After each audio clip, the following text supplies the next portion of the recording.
أعوذ بالله من الشيطان الرجيم بسم الله الرحمن الرحيم فقلت استغفروا ربكم إنه كان غفارا يرسل السماء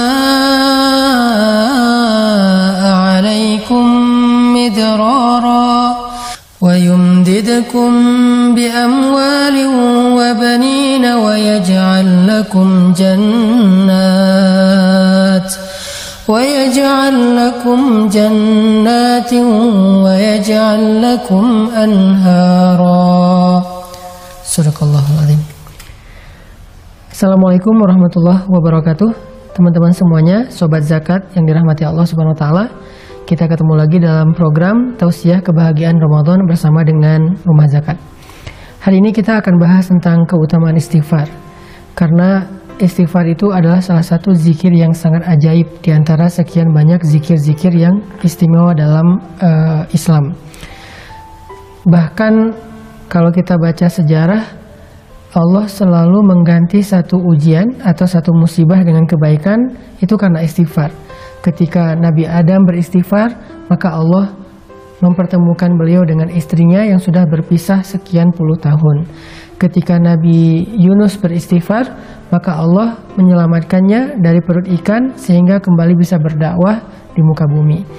Ketika Nabi Musa beristighfar, maka Allah Subhanahu wa taala memberikan kepadanya rezeki di daerah Madian dan menurunkan kepada beliau banyak kebaikan-kebaikan. Ketika Nabi Muhammad SAW beristighfar, maka Allah Subhanahu wa taala memberikan kepada beliau kemenangan-kemenangan dakwah.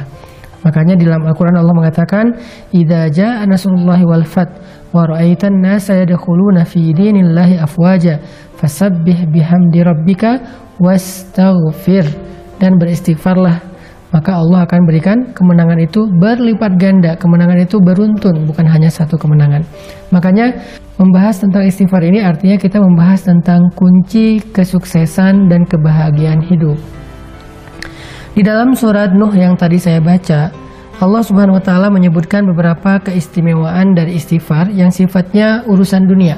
Karena amal soleh dalam Islam itu selalu berdampak dunia dan akhirat, bukan hanya akhirat.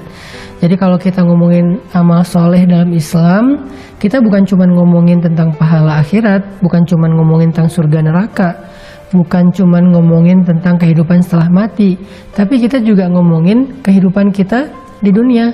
Karena semua amal soleh itu berdampak di dunia dan di akhirat, hasanah dunia dan hasanah akhirat. Nah, di surat Nuh ayat 10, Allah menjelaskan keutamaan dari istighfar. Kata Allah, "Istaghfiru rabbakum innahu kana ghaffara."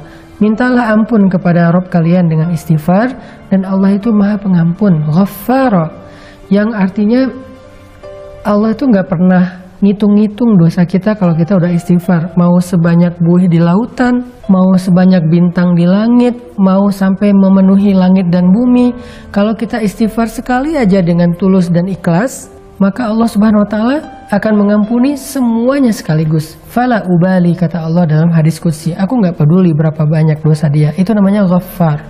Atau Ghaffar juga berarti kalau kita melakukan dosa lalu kita beristighfar, minta ampun, Allah ampuni. Besok kita ulangi lagi dan minta ampun, Allah ampuni lagi, dan seterusnya. Jangan berputus asa meminta ampun kepada Allah, karena Allah aja nggak pernah berputus asa mengampuni dosa kita. Yang penting kita jangan mempermainkan Allah. Gimana mempermainkan Allah? Kita beristighfar, tapi kita nggak serius pengen ninggalin dosa. Kalau kita beristighfar dan nyesel banget dengan dosa kita dan serius pengen ninggalin dosa itu di kemudian hari, tapi ternyata kita lemah lalu melakukannya lagi, istighfar lagi, melakukannya lagi, istighfar lagi, tapi selalu menyesal, selalu tulus, selalu pengen berubah, maka Allah Maha tahu isi hati hambanya dan Allah pasti mengampuni dosa-dosanya. Karena Allah Ghaffara. Jadi berkali-kali berbuat dosa, berkali-kali minta ampun, berkali-kali Allah ampuni. Itu satu keutamaan dari istighfar. Nah, lalu yang kedua apa?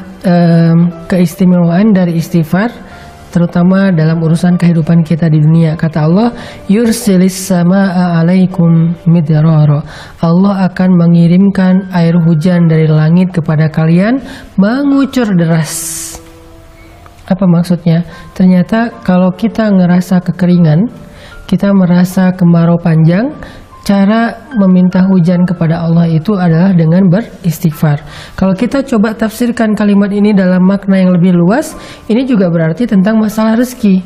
Jadi siapapun yang merasa kekeringan, sumber rezekinya, usahanya nggak maju-maju, atau pekerjaannya nggak semakin baik, karirnya nggak naik-naik, maka banyak-banyak istighfar.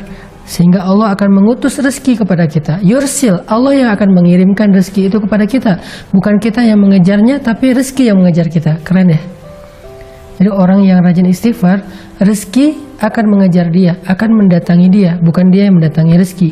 Karena kalimat ayatnya, yursilis samaa alaikum midrara, akan dikirimkan oleh Allah hujan dari langit kepada kalian secara deras, mengucur deras. Jadi rezeki itu datang kepada kita tuh ngucur deras seperti air hujan. Kebayang nggak jumlah air hujan?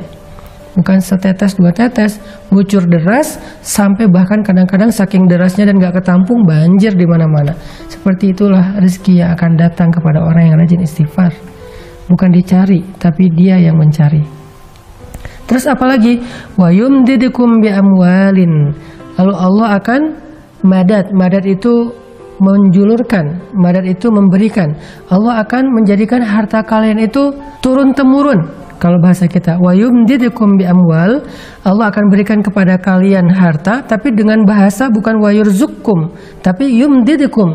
Allah akan berikan harta kalian itu bisa bermanfaat dalam waktu yang lama, dalam waktu yang panjang. Artinya kayak 7 turunan kalau bahasa yang sering kita dengar ya.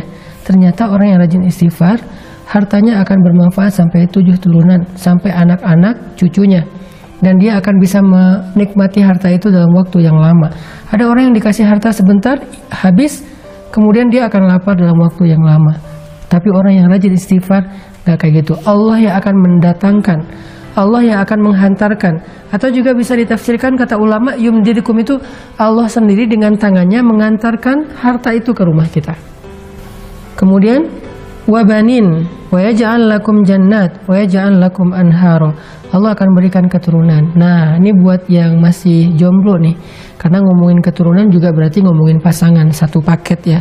Yang masih gersang jodohnya, gak ketahuan di mana, atau selalu ngelihat orang lain akad nikah, selalu hadir di acara temennya yang wedding, tapi dia nggak pernah bikin acara sendiri, atau yang udah nikah tapi belum diberikan karunia anak, atau yang udah diberikan anak tetapi masih ingin nambah karena semakin banyak anak mungkin semakin seru di rumah tangganya, rame. Nah, rahasianya adalah istighfar. Banyakin istighfar. Dan Allah punya cara sendiri untuk memberikan apa yang Allah janjikan. Yang penting kita nggak boleh ragu kepada janji Allah Subhanahu wa Ta'ala. Coba istighfar. Ya Allah, saya kayaknya udah siap untuk nikah nih. Tahun ini kayaknya harus jadi Ramadan terakhir saya sahur sendiri. Istighfarin aja 1 bulan. Siapa tahu belum beres Ramadan juga udah nikah temennya, bukan kita. Atau mudah-mudahan kita, atau tahun depannya, atau Allah lebih tahu kapan itu. Yang jelas istighfar. Kemudian wa yaj'al lakum jannatin wa yaj'al lakum anhara. Allah berikan kepada kalian kebun-kebun, Allah berikan bagi kalian sungai-sungai yang mengalir. Maksudnya apa sih? Kehidupan yang layak.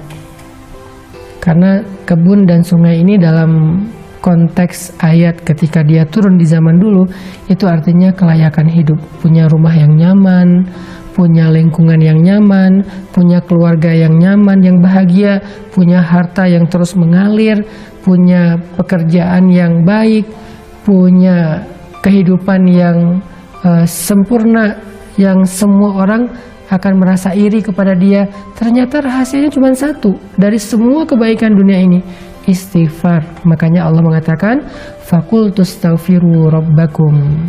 Ada juga ulama yang mengatakan arti yursilis sama alaikum midrara. Allah berikan kepada kalian air hujan secara mengucur deras. Artinya Allah akan berikan kepada kalian jalan keluar atau solusi ketika kalian mengalami satu masalah. Makanya Nabi dalam sebuah hadis pernah bersabda, siapa yang memperbanyak istighfar dan mendawamkannya, maka Allah akan jadikan dalam setiap kesempitan hidupnya jalan keluar. Dari setiap kegundahan hatinya, kesenangan atau kebahagiaan. Dan Allah akan memberikannya rezeki dari jalan yang tidak terduga-duga. Yuk kita jadiin siang dan malam yang penuh dengan zikir Astaghfirullahaladzim atau La ilaha illa anta subhanaka inni kuntu minaz zalimin rabbighfirli wali walidayya warhamhuma kama rabbayani shaghira. Istighfar untuk diri kita dan untuk kedua orang tua kita. Barakallahu fikum.